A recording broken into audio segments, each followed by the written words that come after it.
And people, how's everybody doing on this lovely, rainy, gloomy day? Um, I just wanted to speak on a couple of things. Now I'm gonna come from two different type of perspectives because they both make sense. But just to speak on, different consciousness and all that good stuff. And as far as dealing with the president's debates, and this is my thing. You got the Democrats and Republicans. All right, fine.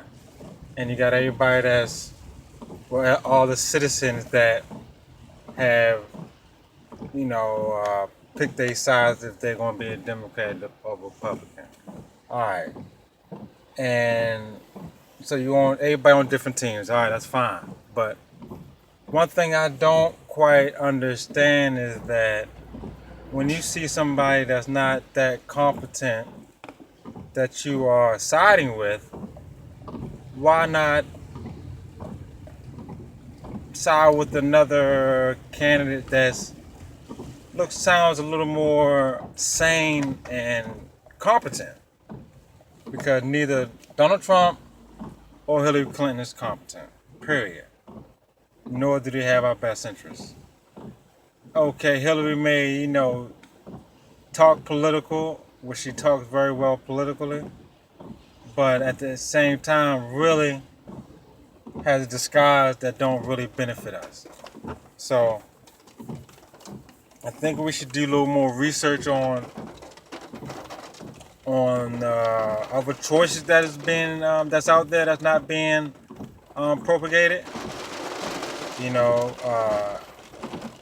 and if you're being real smart, you will see that for it to be other candidates and for them to only be propagating Donald Trump and Hillary, and we see that they're not that competent, that should raise a red flag. You know what I'm saying? Because if this is supposed to be the highest office in the land, right? And you have a few candidates to choose from, but they only choose the two incompetent ones. What does that really say about those that support those two parties? And if the fact that y'all still want to support either of them, you know what I'm saying? So it's like you really are settling for the lesser of two evils. You know what I'm saying? You would rather have a little bit of evil done to you versus a lot of evil. So I mean, I really don't, understand that concept. It's really like a stupid concept to really to adopt. Picking the lesser of two evils. And I'm not the sharpest knife in the bunch, but goddamn, I'm sharp enough to understand and to know that, they're really not, qualified to even really listen to it. They're not qualified. You know what I'm saying? We got a lot of issues in the so-called black community, and they will not, to save their own life, address them, honestly and without no filter. You know what I'm saying? They want to dance around every question, dealing with everything, dealing with, thing that goes on in this country. So, so I really recommend that, do your research. I mean, if they're not qualified, and if you feel as though they're not competent, don't settle just because that's the only two that they're showing. Do your research and see what else is going on out there. You understand? And if you're still not satisfied, protest against that. Protest against, like, you know what? We ain't voting for none of them.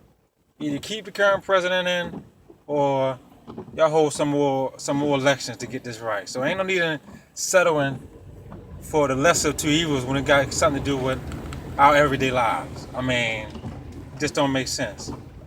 You don't want the devil himself, but you'll take the devil's son. I don't understand that. So, reading is fundamental. Knowledge is power. So, get your competency up. increase your knowledge. Don't settle. You know what I'm saying? Really research. Yeah, we ain't been to school, for years and all that stuff, but you know, you was always in school once you left school, because life is school. It's nothing that you're not gonna learn. So, that's no excuse. It's the age of information, and there's no excuse for ignorance. No excuse for ignorance. So we really need to, snap out of it and really understand what's going on and not settle for the lesser to evil. On the other perspective, for the simple fact that, as far as dealing with history, and we all know the history of the black man, woman, and child in America, and that, our ancestors have been done unjustly with, with crimes against them, and it has never been addressed. We had never been healed, from that aggression as far as dealing with slavery. And we had never been mentally evaluated and healed from that. So throughout all of these generations, we have been dealing with the post-traumatic slave disorder. Now, regardless if you understand or regardless if you want to adhere to that fact, it is a fact, not no assumption, and it's not nothing that is made up. You know what I'm saying? It's a fact.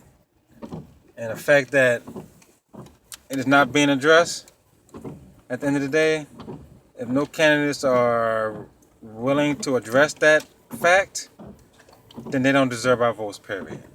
Period. If they're not willing to address the issues that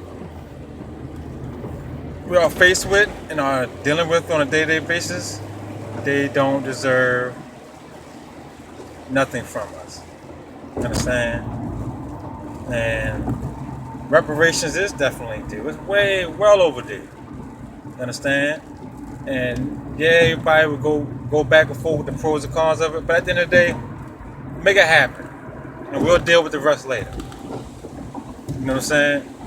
Because it's gonna be a lot out of the bunch that will do what needs to be done with the reparations that we are entitled to.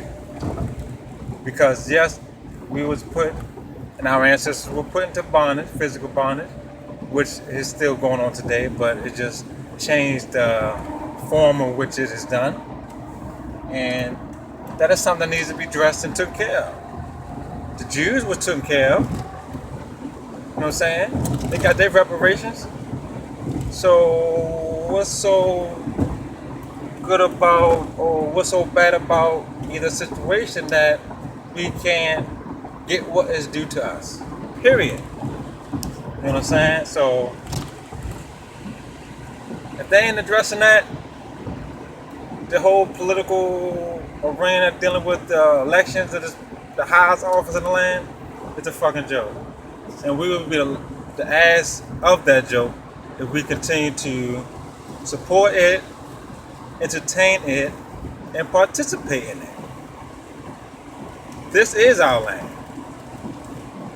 And we are a part of this land. We built it, we sustain it, but we don't control it. And that is the issue.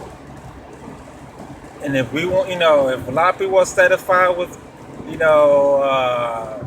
being controlled by foreign entities and foreign powers, then just, do that. But those that don't really adhere to that, it's time to make different moves and, time to think differently.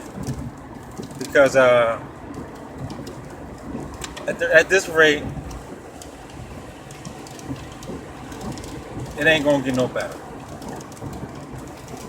In our future, our generations to come, our children, grandchildren, is gonna have it bad, and they're gonna become much more literate than they was during slavery. So, if you don't learn from your history, you will definitely be repeating it. And if y'all in the mood to be repeating the negative things that happened to us in history, then keep on going down the line of ignorance and incompetence, and you will definitely be experiencing that. And I don't think most of y'all will want to do that, because we don't want to see our children in those type of situations and circumstances. So rise up, gain knowledge, gain understanding, and make a move. I mean, just make a move. The power is definitely in the numbers, and the power is definitely in the people. So it's our responsibility, our civil responsibility, to really do what needs to be done for the betterment of yourself, your family, and the land in which we live. Because this is home, and that's just a fact. So, hope you listen, hope you take heed. You ain't gotta, comment if you don't want to. If you want to comment, share, by all means. But the whole point of the matter is, just don't be fooled by the politics, especially if you don't see the benefit or how it's going to benefit yourself, your family, and the land that we sustain and perpetuate every day. So, with that, hopefully this video was a little helpful to give you a little direction in which to, research. And I'll holler at you later. Peace.